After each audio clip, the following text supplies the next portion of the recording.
Hello, this is a Boston 218 grand piano. It's in this concert location and it's being sold. So we're going to put another piano here. This is a location we have pianos in and sell them quite frequently for about 15 years actually, this location. And we need to make a cover for it. This isn't the cover for the piano officially. This is a cover we put on it as a kind of temporary cover while it's here.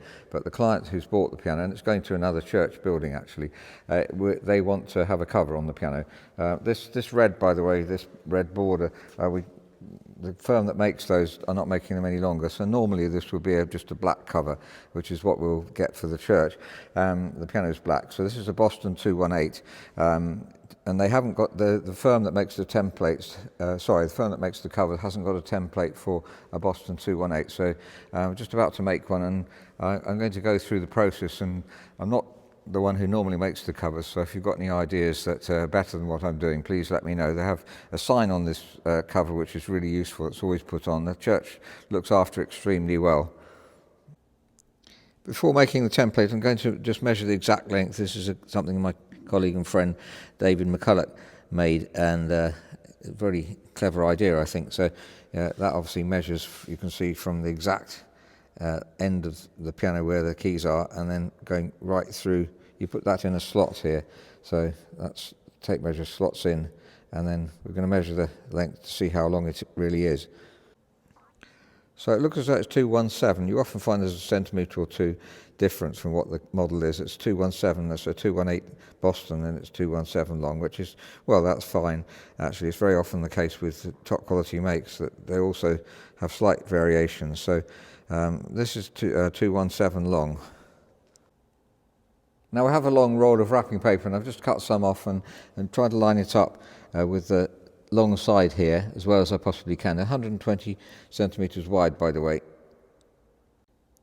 I've decided to temporarily anchor it to the sides of the piano here while we make the rest of the template. Now on this front edge here, I've just made a clear line by pressing it down. There's a very clear edge on this, so just pressing it down there, making a clear line. As I say, it's not a job I normally do, so if you're in the trade and have a much better idea, please let me know. I've now cut some more paper off the roll and anchored the other edge here. And I've drawn a line marking the front edge of the top. I've stuck the two pieces together just to make sure they don't move around.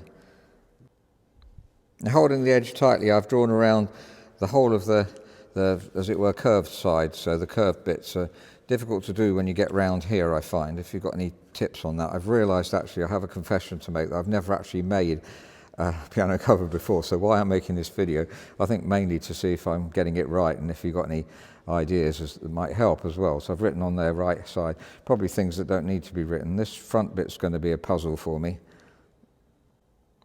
So I've tried to get the front bit so that that's as perpendicular as possible there, and then written, again drawn the line on the front. So hopefully this is going to be fine, and I'll submit it to my colleague as well, who is always doing these covers. I've drawn an extra line here just in case that might be useful.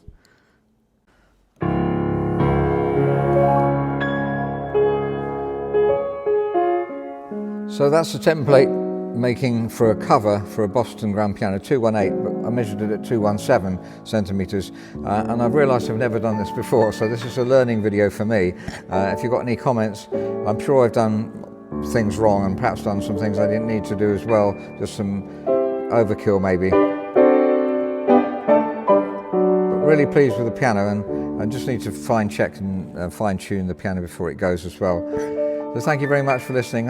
If that's been helpful for you, or if you've got suggestions for me, then please do write comments underneath.